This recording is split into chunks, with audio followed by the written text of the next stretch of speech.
За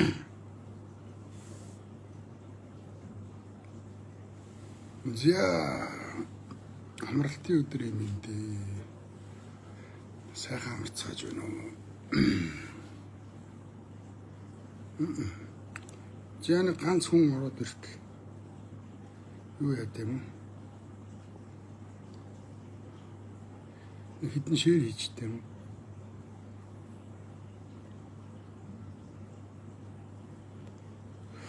Одоо нэг юм постлцсон чи шээрэлцэн чи би одоо өөрөө трол болоо шааж штт тий. Тэгэхээр энэ тайлбар хийнэ. Айгу нухацтай тайлбар хийнэ. Баримттай, нухацтай тайлбар хийнэ. Тэгэхгүй бол одоо нэг муу эх орноосоо урвсан муу урвагч нар үндэсний баатар болоод үннийг хэлсэн бие ми одоо ингээ хөлсний тороол болоо. Тийм байхгүй. Зэ. Намайг юу ч гэж хэлсэн, юу ч гэж хараасан би үнний талд л бацчихсан.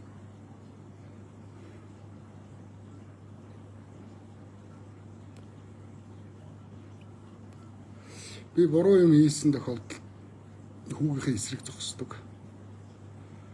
Хүүгээ хамгийн хатуугаар шийтгдэг. Миний хувьд бол хүү үнтэй юу, эх орон үнтэй юу гэдэг асуудал тулгарвал би эх орныхон талд зогсно. Яг хөө зүгээр зарим хүмүүс бол хүүхдэд хайрлаад хүүхдийн талд зогсох байх л. За хэдэн шээр хийчлээ. За энэ нэг хулангийн нэг постыг уншаад яруу найрагч Ц хулангийн нэг постыг уншаад тэгээд гинт гидөө хөдлөөд ер нь нэг ярьчи. Монголчууд ч мартамхаа шүү дээ. Энэ дуудлагаар авч байгаа. Тамхиа дуудлагаар авч байгаа. Хүргэлтээр авчиж байгаа.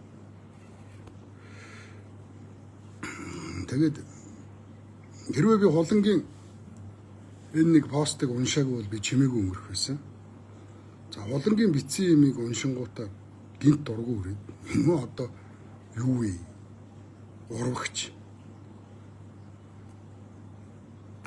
Урвагч эх орноос урвсан хятадуудтай хамтарч ажилласан. Урвагч гэж зүгээр чимээгүй л байж байхгүй олон юм хоцаад. Тэгээд доор нь хүмүүсийн бичсэн сэтгэгдлийг уншингуудаа гинт хөвдөө үрээд бүгдийн эхнээс нэг ярьж өгмөр санагдаад одоо сүүлдээ энэ муу эх орноос урвсан худалдагдсан нэг муу хачин навчнууд баатар болоод үннийг хэлсэн маниус одоо тороол мороол мөнгө одоо хинээсээ мөнгө авах юм хийж та ямар хүнд хэрэгтэй ч юмтай биш. Тэгээ ийм байгаа маа. За эхлээд лайв би айгу дистрактай баримттай ярина. За энд бол одоо хэн нэгэн хүний захиалга байхгүй. За одоо хуланг харлуулад өгөөч гэж надад ямар юм мөнгө өгөх вэ? Тэгэл би одоо хүн харлуулах гал хүнээс мөнгө аваад энэ чи өрмөн үлдэх ороо үүлийн үрээ би мэдэн штэ. Тэгээ харин гівгэнт дургу үрээд. За нямка няма хүргэлтийн уцаа гэж чи хувь чат бичзээ. Хувь чатаар авчаараад энэ тамхины дугаарыг за. Тэгээд би лайв эхлэе. 10 дугаар богдын талаар эхлээд яри. Өмнө нь бол би лайв хийжсэн. За эцэг өвгдөөс намайг одоо хардаг, дагаж ирсэн бурхтууд нь шүтэнүүд минь байна. Би одоо энэ шүтэнүүдийн дэргэд ингээ хүн гүжирдээд ингээ худлаа хэлээ сууж ийн гэж үлстэй. Хизээч байхгүй заяа. Би ч өөрөө намайг бурхан хүмүүжүүлсэн. Би ч амар амтан байсан. Бурхан намайг хүн болгож хүмүүжүүлсэн шүү. За тэгээд би одоо 10 дугаар богдын эсрэг олон хүн байдаг. Би яагаад 10 дугаар богд гэж бүр ихнээс нь өмнө нь би нэг лайв хийж ирсэн. Гэхдээ би дахиад нэг хийчихье заяа.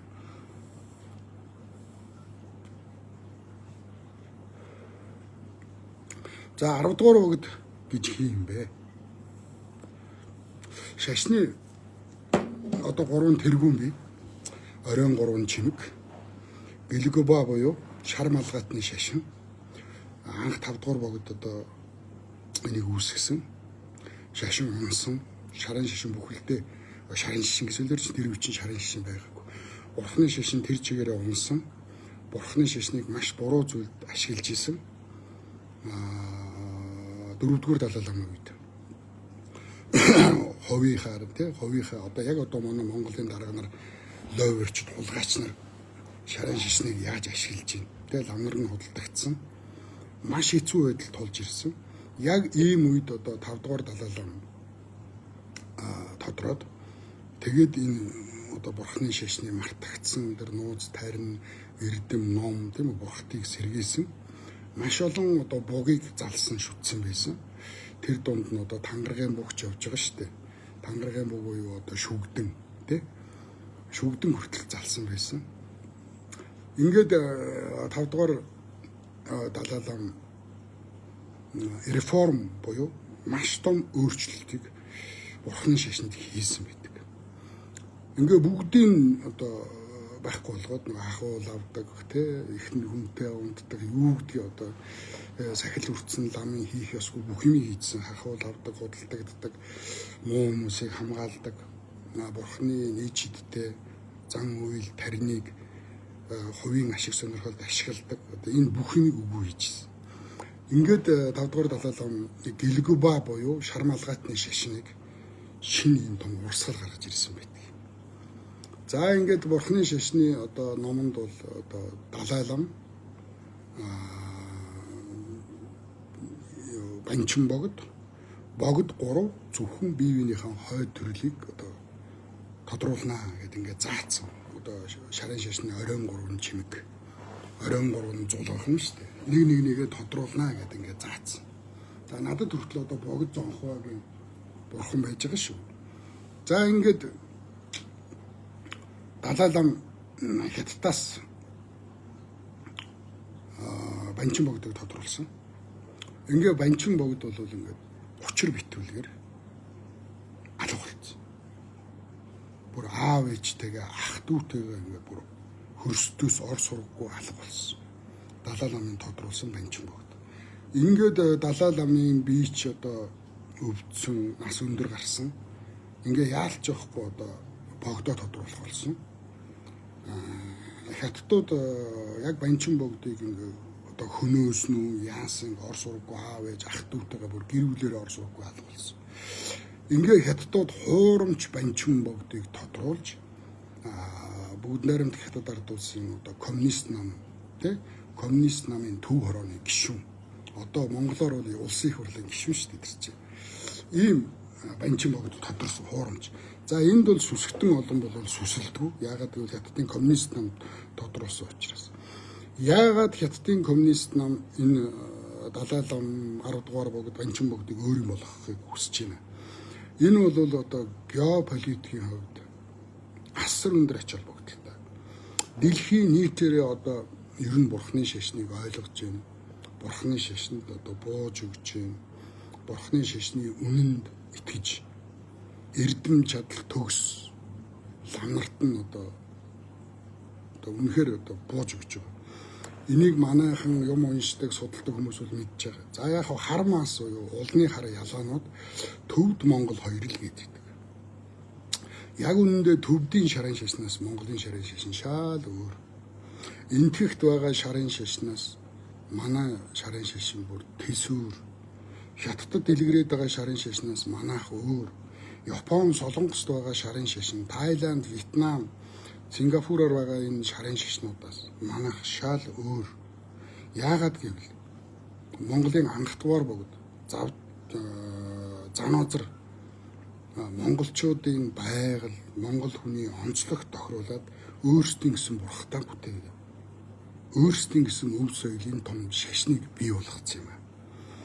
Би бол боддог монголчууд үе үеийн энэ эрдэм чадалтай том хотод хувилгаадууд эрдэмтэн мэрэгд энэ маш өндөр боловсралтай энэ хүчтэй лам нарын энэ хамгаалтанд ор явж иж энд хүрсэн болов гэж би боддог.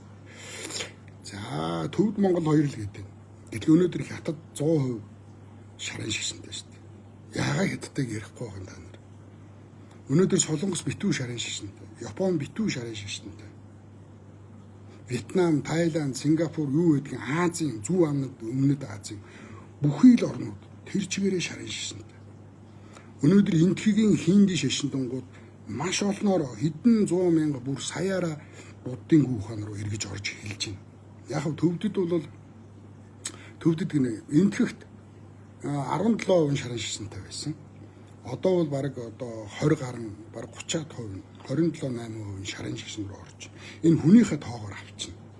Ингээд дэлхийн нийт угаасаа энэ буддын шашныг судлаад буддын шашин бол үнэхээр одоо шинжлэх ухаантай ойрхон маш агуу шашин байна гэдгийг бол дэлхийн эрдэмтэд буугаад өгсөн юм.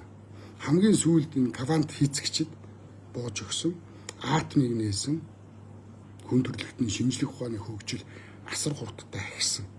За атомыг ингээд судалж дуусаад за бид нар одоо дэлхийн эрдэмтэд шинжлэх ухааныг судлаад дууслаа гэж хөөрсөн.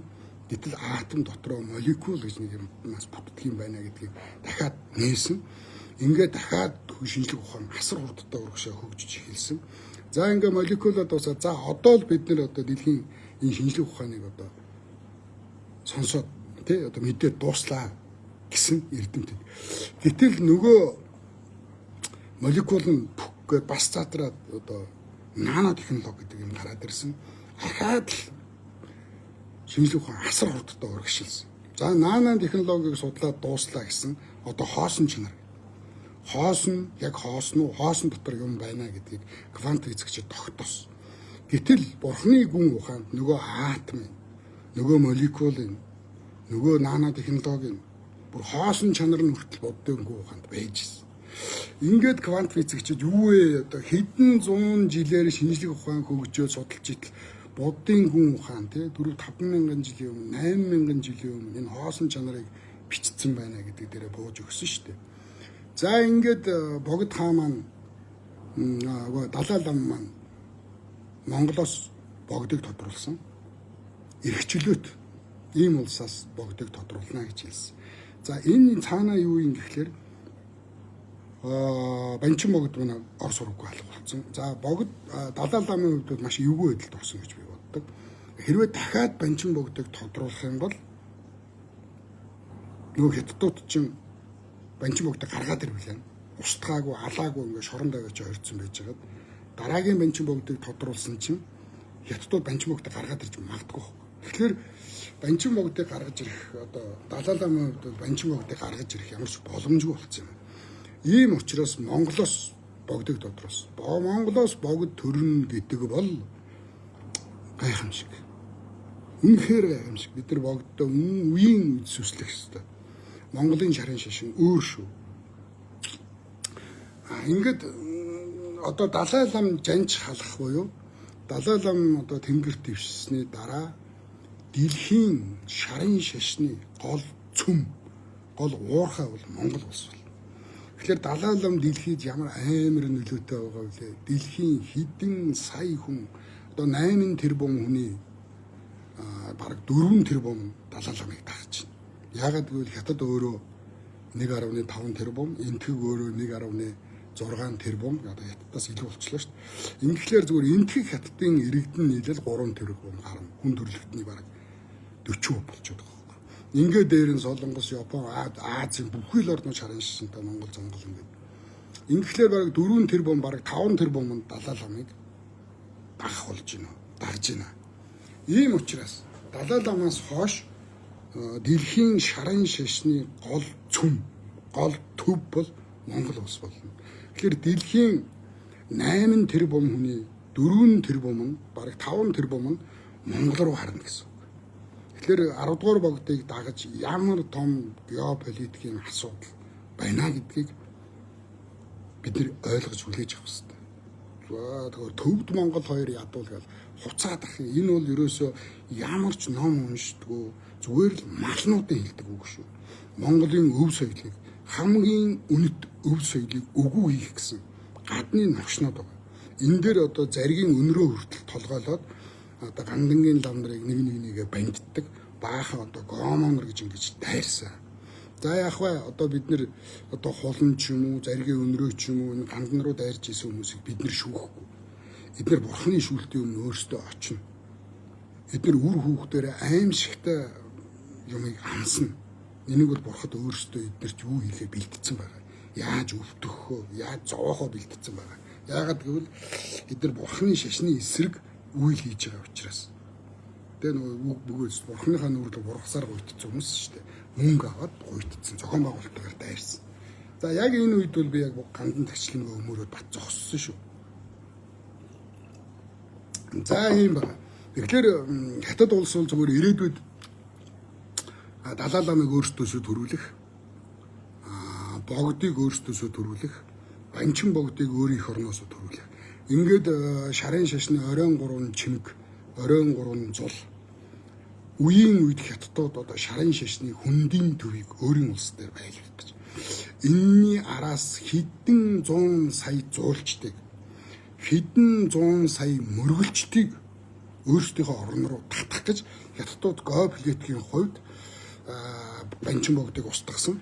За ингээд дараагийн том дайсан Монголоос 10 дугаар богдыг тодруулсан учраас 10 дугаар богдыг яаралтаа устгах үгүй хийх. Ийм ажиллагаанд хятадын одоо тагнуулын албад, тусгай албад бол маш шуурхай гарсан байхаа гэж бодож байгаа. Нөгөө банчин богдыг устгацсан шүү дээ. Тодруулсан, Далай ламын тодруулсан банчин богд орс ураггүй алга болсон учраас энэ энийгээд байгаа бандыг би газ блоклаад энийд их хүрээд байгаа шиг байна. Иймэрхүү хятадын шээснүүд, хятадын талыг баримтлагч нар ийм хулгайчуудад ерөөсөө ямар ч боломж өгөхгүйгээр бид нэ блоклж байгаа хэвээр. Энэ нэг Баатар бэлэг бигд сүрэн гэж нэг хачаа харлалар. Энийг блоклж их нийт нүрээд байгаа шиг байна. Хаал дараад. За ийм байна. Тэгэхээр бид нэр 10 дугаар богдыг Монгол улс хамгаалж чадахгүй. Хятадын маш том тусгай албадууд үүрэг гүйцэтгэж 10 дугаар богдыг устгах үйл ажиллагаанд шуурхай орсон учраас Монголын төр бол дийлэхгүй. Би ч угаасаа Монголын төрд хэлсэн. Одоо бол Монголын төр энэ рүү орж болохгүй. Хэрвээ энэ рүү орох юм бол Хятад улс манайхтай бараг дайн зарлах хэмжээний байдалд хүрнэ. Тэгэхээр Монголын төрийг энэ зүгээр энд юусоо битээ оролцсон. Энэ шашин, энэ бишрэл, энэ ард түмний итгэл үнэмшлэг зүгээр л ард түмэнд нь үлдээ. Ард түмэнд нь орх. Хэрвээ Монголын төр ийшээ ороод хууль мөл янз бүр юм яах юм бол Хятад улс манайхтай дайдахад бэлэн байгаа шүү. Монгол төр ерөөсөө энэ рүү битээ оролцоорой гэж би удаадараа лайваараа хэлжсэн шүү. Энэ бол Монголын төрийн оролцох асуудал биш. Сүсгтэн олныг хийх асуудал. За ингээд 10 дугаар богдын мэдээж одоо Далай лам бол одоо лам гэхээсээ илүүтэй улс төрч болцсон хүн, улс төрийн нөлөөлөл үзүүлдэг. Яагаад гэвэл Америкийн нэгдсэн улсын иргэн, Америкийн нэгдсэн улсын төрч гэсэн Далай ламыг маш овжноор ашиглаад лам гэхээсээ илүү улс төрийн зүтгэлтэн маягаар ашиглаад идэг.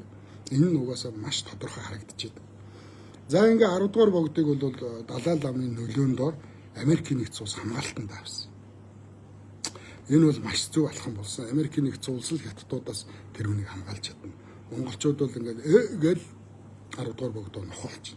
За ингээ хятадуудад нэн тэргүүнд 10 дугаар богдын мэдээлэл маш хэрэгтэй байсан. Яг ямар айлын, ямар угсаатай хин гэж хүн 10 дугаар богд бай. За 10 дугаар богдыг 2 настад нь тодруулсан байсан. 2 ойтод нь энэ бол 10 дугаар богдын хойд дөрмөө ингээд тодруулсан байсан. 10 дугаар богдын 9 дугаар богдын хойд дөрмөө ингээд тодруулсан байсан. 2 настад. За энэ хүүхдийг 10 нас хүртэл 8 жилийн хугацаанд маш их нууц байдалд байлгасан. Асар нууц байдалд төрийн, тагнуулын, Америкийн нэгдсэн улсын ер нь дэлхийн тусгай албадуудын яг хяналтанд орон 10 дугаар богд бол байсан. За энэ мэдээллийг худалдаж авахын тулд хэний санаанд ормгүй хүнийг хятадууд худалдаж авсан. Энэ бол яруу найрагч цоодлын хулан. Хулан яагаад худалдагдсан бэ гэвэл ерөнхийлөгчийн дэргэд шашин соёлын зөвлөх байсан. Ингээд хулан худалдагдсан. За хуланг анх баригдаад шоронд ороход нь би бол зочирдсон. Би хуланг одоо яг үнэндээ би аавынх нь улаан байна. Дөнгөтийн цоодлого байна. Би улаан байна. Дөнгөтийн цоодлого байна. Тэр байгаа байдал тэ Тэр хүнтэй харьцаж байгаа тийм надад аюу таалагддаг. А дээр нь дөнгөтийн цодлогын шүлгүүд бол үнэхээр гайхамшиг.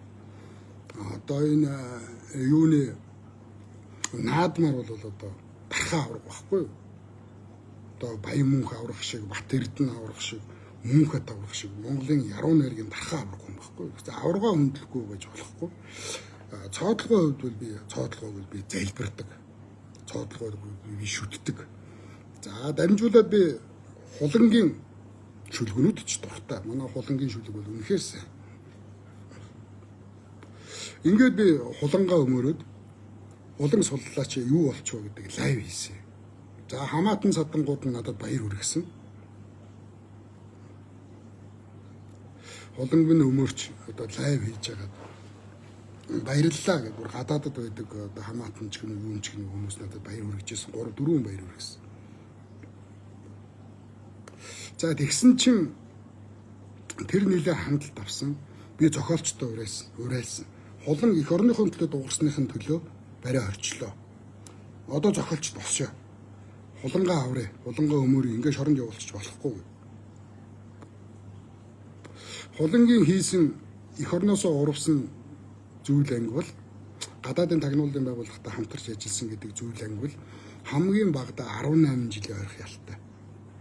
Эрүүгийн хуулинд 18 жилийн ойрох ялтай. Хулангийн ял нь бол 18 жилээр зүйлчлэгдсэн. Ингээд би хулангаа өмөрий гэдэг ингэсэн. За өнөөдрийн лайв бол хулангийн эсрэг явж байгаа. Яагаад гэвэл хулангийн би постыг уншид гинт дург хүрсэн. Мөн биздээ ингэж зургаараа гуцдаг юм уу урагч гिचий гэж хэлж болно. А цаазаар авах ялтай. Ийм гинт хэрэгтэй. Ингээ хуланг би өмөрсөн чинь манай их хурлын гишүүн найз байсан. Яг тэр их хурлын гишүүн найз. Надтай уцаар ирээд нэг уулзаад та гэсэн. Тэгээ уулзаад оройн нэг газар хоёлаа суусан. Би ямар арих уу гэж. Нөгөө чинь ганц хоёр бий уугаад. Тэгсэн чинь баяраа чи над лайва устгаа хэрэггүй гэж. Хуланг өмөрөх ямар ч боломжгүй гэсэн. За яг юу болсон гэсэн. Бид нар ч бас тэнэг хүмүүс шүү. Хулан баригдаа сошиалор ингээ бөө юм болсон. Тэгэнгүүт хэдэн их хурлын гишүүд, соёлын сайднууд энэ юу болоод байгаа юм бэ гэх хүсэл тавьсан. Тэгээд тусгай ажиллагаа хийсэн тагнуулын газраас сонсгол хийе гэдэг хүсэл тавьсан. Ингээд тагнуулынхан их хурлын гишүүдэд хаалттай сонсгол хийсэн. Энэ дээр хулангийн одоо ярьсан яриа тийм үү одоо хуланд мөнгө өгж байгаа хятадын иргэний ярьж байгаа яриа бүхэн бичигдсэн байдаг. Ингээ үйлдэл дээр сая доллар аваад өмнө ч гэсэн сая доллар. Зүгээр миний сонссноор 3 сая доллар авсан сураг байдаг. 3 сая доллараар. За 10 дугаар богдын мэдээллийг дамжуулахын тулд гандангийн одоо хамлан, чой жамцлан. Одоо тэр бол гэргийтний ёсноос ангид гэргийтэ байх ёсгүй юм шүү дээ. Чой жамц хамгийн баг ихнэр шиг болсон. Хамгийн ойрын хүн. Ерөнхийлөгчийн шашин соёлын зөвлөх гэдэг утгаараа хамбламтай маш ойр байсан. За хамблам хуланд бол одоо нугсгүй байсан. За та нар санаж байгаа бол хулангийн төрсөн өдрөөр тухайн үедээ л хачин гоё байсан. Санаатаа хідвлээ. Цаав цагаан санаатаа төрсөн өдрөөр нь хуланд бэлгэлээ. За хулан бол ерөөсө чой жамц хамбын ихнэр шиг тий гандангийн тэргүүн хатагтай шиг. Одоо богд хаан ламаар бол богд хаанаар бол одоо дондог долом хатны орыг залгамжилсан. Айхтар их мэдлэлтэй аюултай хүн болж хувирсан. За энэ хугацаанд хулан юу хийсэн бэ гэвэл чой жамц хамбаас 10 дугаар богдын мэдээллийг за хуланг яагаад ерөнхийлөгч өршөөснийг би дараа нь тайлбарлая заа. Ястаа мартахгүй энэ дээр бичиж авчи. Ерөнхийлөгч яагаад хуланг яасан бэ? Ерөнхийлөгч хуланг яагаад өршөөсөн бэ бичиж авчи. Энийг дараа нь ярья заа. Дистралтай ярьши. За бичиж авцсан. За ингээд чой жамц хамбын амраг ихнэр шиг болсон. За энэ хугацаанд 10 дугаар богдын мэдээллийг аврах хятадуудад зарж ирсэн. Худалдаж ирсэн. 10 дугаар богдыг устгах юм төлөвлөгөө гадаадын байгууллагатай, тагнуулын байгууллагатай орсон. За ингээд авраг баригдсан. Яалч явахгүй баригдсан. Тэгээд би тэр лайв бол устгаагүй. Одоо ч гэсэн YouTube дээр хуланг сулал гэдэг нэртэй миний лайв YouTube channel дээр цус цэвэр нэр цэвэр гэдэг орол YouTube суваг дээр миний тэр хуланг өмөрсөн лайв байж байна. Лалар минь энэ тамхи биш. Тэгээд энэ хошногнууд ингээд тамхи хуцаж байгаа. Наа чи миний анхаарлыг сарниулах гэдэг шиг харлалар. За юу гэж хэлээ. Тэгээ хулан баригдсан. Яа манай тэр найз намайг дуудаа тэр хулан бол гарцаагүй баримттай баригдсан. Бүр ямар ч арга байхгүй. Чи өмөрөөд бол хэрэггүй гэсэн. Ингээд би хуланг өмөрж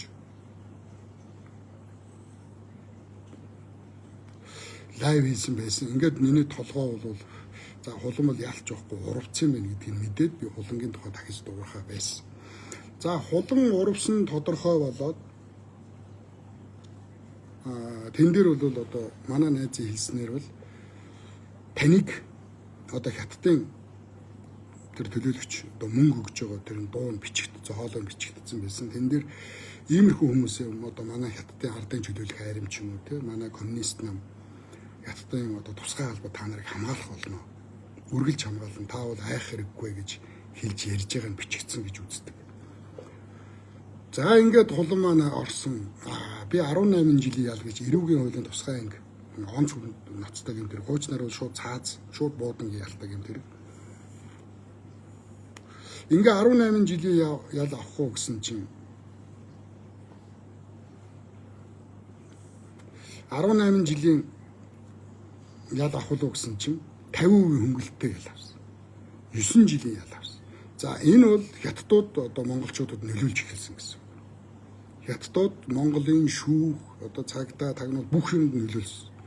Манмит бол өстой үг дуугүй хэрвээ тэгж урвсан бол 18 жил 20 жилийн ялаа аваа юу. За хулангийн ард хятадууд байсан учраас ерөнхийлөгчд нөлөөлсөн. Ингээд 9 жилийн ял авсан. За 9 жилийн ял аавна гэдэг бол ойролцоогоор нэг ажлын хоног манагтайгаа 3 жил гарan суугаал суллагдах 4 жил суугаал суллагдах ял магадлангаар орол. За ингээд 50% ял. Нөгөө 18 жил доотлол нь 18 жил ял авах байсан юм 50% буюу 9 жилийн ял авцаа. Тийм. Одоо нэг эвгүй юм босч ирж байгаа. Эвгүй асуудал босч ирж байгаа. Энэ тамхи биш шүү. Эвгүй юм босч ирж байгаа. Юу юм гэхээр одоо хулан буруугүй мэт. Инхийн цагаан тагтаа мэт. Тэ ярьж эхэлж байна. Одоо гоцож эхэлж байна. Би өглөө тэр постыг хараад дургүй хүрсэн. Ер нь нэг дахиад ярьчих хэвээр. Энэ мөн одоо юу гэд шууд цаазлуулаад буудуулаад өгцөн байх ёстой биз дээ одоо нэг хөө битүү болго болцсон. Булган малгай, булган нөмрөг одоо тэр чинь $3 сая авсан хүн чинь хүүсүү юм бэ? $3 сая гэдэг чинь баг 10 тэрбум төгрөгтэй хүн биш байх юм шүү дээ. Одоо мөнгөөрөө тансалж эхэлж шүү дээ. Битүү алт болго болцсон. За зохиолчдын тухай би дараа нь зохиолчд бол угаасаа долоогч нар. Хэрвээ би тэр хуралд байсан бол зайлм урагч минь писта. Энэ эх орноосоо урагчдын хурал юм уу писта. Чи ер нь гавь байгуулсан юм шиг ацаа хийж явна. Зайлж писта юм чигээд би хөөгдөх байсан. Гарын явъя писта. Үсний их хурал писта. Энэ нэг тамга тэмдэгэ будаацалцсан хэдий яруу найрагчдын хэрүүл байна писта. Эх орноосоо урагчдын чуулган л байна писта гэж би хаяа явах байла. Надад тийм бардам цөс байдаг. Ингээд одоо нэг эвгүй байдал үүсэж байгаа нь хулан одоо энгийн цагаан тагтаа мэт одоо ярьж эхэлж байна. Хурал сонирн биш. Хулан сонирн байна гэж худсан байсан биз дээ. Тэрэнд нь би жоохон дургуурсан. Хулан чив чимээгүй байсан бол би чив чимээгүй л байх байлаа. Одоо хулан одоо зүгээр болчингууд хулан зүгээр болчингууд энэ Монголын цагдаа буруутчихж байгаа. Монголын цагдааг тэр чигээр худлаа болж эхэлж байна. Хулан шалгаж ирсэн. Монголын тагнуул худлаа болж эхэлж байна. Монголын тагнуул одоо худлаа болж эхэллээ. Хулантай холбогдоод цагдаа нь худлаа болчлоо. Тагнуул нь худлаа болчлоо. За дээр нь анхан шатны шүүхийн шийдвэр худлаа болчлоо. Дун шатны шүүхийн шийдвэр худлаа болчлоо. дээд шатны шүүх гэдэг. Монгол улсын 3 шатны шүүхийн шийдвэр шал худлаа гэж байна. Одоо хулангийн яриагаар үл цагдаа худлаа, тагнуул худлаа, 3 шатны шүүх худлаа гэж. Юу гэсэн үг вэ? Юу гэсэн үг вэ? Тэгвэл яагаад ар гэрийнхэн таг чимээгүйсэн? Улам шоронгоос гарч иртэл ар гэрээс нь бүгд яагаад чив чимээг болсон? Хулан буруугүй байсан бол өмгөөлөгч нь яагаад чив чимээгүй байсан? Ямар ч гин буруугүй хүнийг 10 жилийн 9 жилийн ял өгөөж шоронд хийж болд юм уу цагдаа нараа? 9 жил гэдэг бол амар хугацаа шүү дээ. Хулан суусан бол 60 гарцсан 70 өгч байгаа чагунц гарч ирэх байсан шүү дээ. Үнэн шударга байсан бол ингээ Монголын цагдаа, Монголын тагнуул, Монголын 3 шатны шүүх худлаа хэлээ тэр хүнд ял өгч юм уу? Яагаад аав ээж нь өндөр настай аав ээж нь таг чимээг болж вэ? Яагаад ар гэр нь үр хүүхдүүд нь чив чимээг болов? Яагаад өмгөөлөгч нь чив чимээг болов? Хэрвээ би ингээ зүв зүгээр үеж итэл надад 10 жилийн ял өгчүүд эн чинь бүр амар юм болно. Би бүгдийг нь хэлнэ. Яагаад бүгд чимээгүй бол? Худлаа юм бол? За, хуланг яагаад ерөнхийлөгч суллалсан бэ? Мэдээж ард нь хятадууд байна. Хятадууд асар хүчтэй нөлөөлсөн. Хуланг сулал гэж байгаа суллалсан. Тэрнээс биш ерөнхийлөгч ухнаагийн хөрөлсөх цоодлогоог өрөвдөд, ээжийн өрөвдөд, хуланг өрөвдөд суллаагүй маа. Энэ хятадуудын нөлөө. Монгол улс бол хөгжил боорой. Монгол улсын ерөнхийлөгч байх бол маш хэцүү. Путин дарамтлал үгэнд нь орно. Си Жинпин дарамтлал үгэнд нь орохоос өөр ямар ч чадваргүй. Монгол улс эдийн засгийн хувьд үнэхээр муу байна. Хүн ам зөөтэй байна. Хөгжил нь айгүй буураа байна. Хуваа хичээсэн нэгээ барьж идсэн, намайг урвагч, намайг хятад гэж дайрсан ард түмэнтэй байна. Батлан хамгаалах нь яаж юм? Зүгээр найзгаа аваачаал сайдэр томилчдөг. Найздаа генерал өгөөл томилчдөг. Нөө найз нь батлан хамгаалахын сайд болол очичдөг. Монголын ардын айрам тулалдах чадвар ямар байгаа вэ? Сайхан амарсан. Ийм л хэцүү байдалд орсон бид нар. Тэгэхээр ерөнхийлөгч хөрөлсөх шазуур зугаач нэмэргүй одоо үгэнд нь орхоос өөр харахгүй. Тэгэхээр энүүгээрээ би юу ярьж байгаа юм бэ гэхээр хулангийн мууг үзгэж биш ээ. Үеийн үе урагч нар байсан. Одоо тэр сэтгүүлч мөнх хоёр 10 жилийн ялтай шорондоо байгаа. Би хэлсэн. Хулан урагчийг өнрөө ч гэсэн хятадуудтай, заргийн өнрөө ч гэсэн хятадуудтай хамтарч ажилласан. Та нар мэдж байгаа. Цогц садгалахад дүрхдэг бодис дүрхсэн махыг зүв зүгээр байна гэдээ уйлаа шүлэн уугаал зогсож байсан. Ужаанараа өмөрөөл өнрөө ч гэсэн хятадуудаас болж ялж авсан урагч. Яагаад суллагч вэ? Хулан урагч яагаад суллагдав? Гэтэл мөнх хоёр яагаад суллагдахгүй байгаа вэ? Сэтгүүлч мөнх хоёр яагаад суллагдахгүй байгаа? 10 жилийн ял авчаад. Та нар урагч нараас суллаж байгаа юм бол мөнх хоёрыг ч гэсэн суллаач гэж би хэлсэн шүү дээ. Сэтгүүлч мөнх хоёрын ардталд энтгэгүүд байгаа байхгүй. Сэтгүүлч мөнх хоёр хэрвээ хятадуудад худалдагдаад хятадуудаас санхүүжилт аваад тэр үйл ажиллагаа хийсэн бол мөнх хоёр өдөд айл эрт суллагчих байсан. Мөнх хоёр төрийн бус байгууллагаараа энтгийн засгийн газраас мөнгө авсан байсан. Мөнх хоёрыг бас хилмигчлээ л гэдэг. Үгүй шүү. Мөнх хоёр хилмигдээгүй шүү. Мөнх хоёр төрийн бус байгууллага байгуулад төрийн бус байгууллагын дансаар гинтсэн. Энтгийн тусгай албадаас мөнгө авсан, санхүүжилт авсан байсан. Ийм учраас мөнх хоёр гадаадын тагнуулын байгууллагатай хамтарч ажилласан гэдгээр 10 жилийн ял аваад явсан. Ойлгож байгаа биз? Тэгэхээр энэ хоёрын мөнх хоёр сэтгүүлч мөнх хоёрын ардталд энтгэгчүүд байгаа учраас энтгэгчүүд хятадууд шиг Монголын төрд нөлөөлж чадахгүй юм л. Ийм байгаа шүү. За ингээд би 10 дугаар бүлгийн тухай мэдээлэл өглөө. Хулан яагаад хэрэгтэн болсон, яагаад ял авсан, яагаад суллагдсан талаар ярьлаа. Хэрвээ хулангийн постыг өглөө ингээ уншсан чинь гинт дургүй үрээд нэг гимгүү юм шиг царайлаад ардын баатар болоод ярьсан Монгол энэ мө одоо бидний мэдрэл мотоо хөнгөж удаад байгаа юм. Ард түмэнд хэрийг шүтээд ах юм. Ард түмэн шүтээд ах юм. Урагч нарыг та нар үзэн ядаач. Манай зохиолч нар бол угаасаа хизээнээс мөнгөтэй хүн долоод шүү дээ. Би зохиолч нарыг тэмцэгч байлаа, баатар байлаа гэж юусоо сонсоогүй. Бичгийн хүмүүс. Хизээнээс урамтгай, хизээнээс шарвантгай юм хүмүүс. Ардс нам гэрэл уралдаал ардс намыг долоогоо шаачна. Ардын нам ялангуут уралдаал ардын намыг долоогоо шаачна. Манай зохиолч нэг тийм нохоо шиг хүмүүс байхгүй.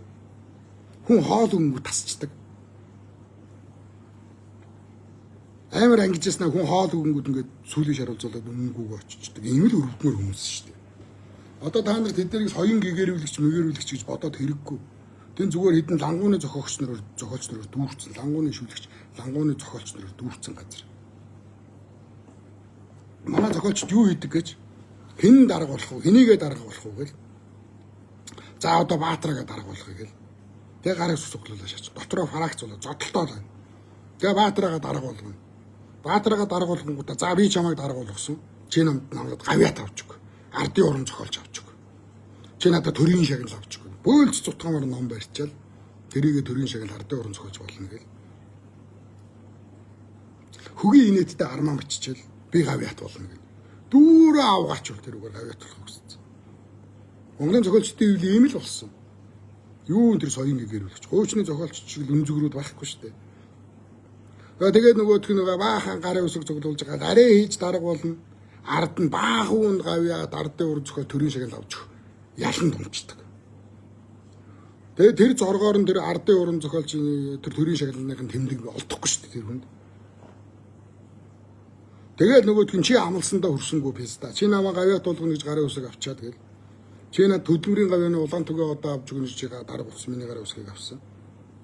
Тэгээд нөгөө эсрэг барагцлаг нийлээд нөгөө дарга руугаа дахиад хараад эхэлдэг. Ийм л газар болцсон. Яг дунд нь нэрсэл сайн бичдэг зохиолчд би. Гэхдээ тэд нар тэрэнд очтдгоо. Би Монголын зохиолчдын хэвлэлд би өргөдөж очсон. Би орохдоо Монголын зохиолчдын хэвлэлийн босхыг давахдаа би залбирч давсан. Хэр оргийн үнэд авч гардгуу босхоор давлаа даа гэж би сүслэж очсон. Мөргөж орсон. Ороод дотор нь хэн байгааг нь мэдээл писта ойгоцсон. Би амар итэвхтэй сар болгон татвараа өгдөг. 2-3 сар татвараа өгөхгүй болохоор бүр шаналаад яана одоо зохиолчдын татварыг өгж чадхаа байлаа гэл мөнгөтэй болохоор гүйжижэл татвараа өгдөг. Би тийм итэвхтэй гишүүн байсан. Миний татвараар эдгээр дутвал гэжтэй гэж би боддгоо байсан. Нэг ч гэсэн хүний мөнгө эднэрт хэрэгтэй. Төрдөө хаягдсан бид нар хөөрхий. Төр нь анхаарахгүй байгаа. Нэг ч гэсэн татвараа өгөх ёстой гэж би үнэнчээр гүйжиждэг байлаа. Ингээд би утгын чимэгт орж үздэй янз бүрийн наадмууд нь ороод төрүүлэх хүн угаасаа төрүүлээ яригдсан гэдэг. Энэ жил тэдний фракц, энэ жил энийг төрүүлүүлнэ хоорондоо тохирцсон. Наймалцдаг болсон. Энийг би мэдээл пицта би юунд орцсон бэ гэж гутраад би зохиолчдын ороо руу очихооч байсан, татвараа өгөөч байсан. Сая зохиолчдын орооны их чуулган болох гэж татвараа өгөөрэй мандатаа аваарай гэдэг надад удаа дараа хэлсэн. Би очихгүй би очоогүй. Наад чиг ийм зохиолчд байгаа. Наад чиг гэхдээ ийм тэрс. Ийм антипод зохиолч нар маш цөөхөн 3 дараахан цөөхөн байгаа шүү. За зохиолчдын талаар ийм байна. За ингээд дараагийн лайв хүртэл баяртай. Би хэний ч талд орохгүй. Би ардын намын талд орохгүй, ардс намын талд орохгүй. Би хөрөлсөхийн талд ч биш, би Баттулгын талд ч биш, Илгүүд оржийн талд ч биш. Би Оросын талд ч биш, Хятадын талд ч биш. Би зөвхөн эх орныхон төлөө. Монголчуудаа үнэн зөвийг хүргэхийн төлөө. Би бат зогсгуулна. Би анх 3 жилийн өмнө нэвтрүүлгээ эхлэхдээ хэлчихсэн. Би худалдахгүй. 50 гартлаа худалдагдаагүй маа. Одоо худалдагдахгүй. Хизээ өгөх юм. Бид нар хизээ өгөх юм мэдэхгүй шүү дээ. За ийм байна. За ингээд тулалдаан зөвхөн шонхруудсан дараагийн лайв хүртэл баяртай.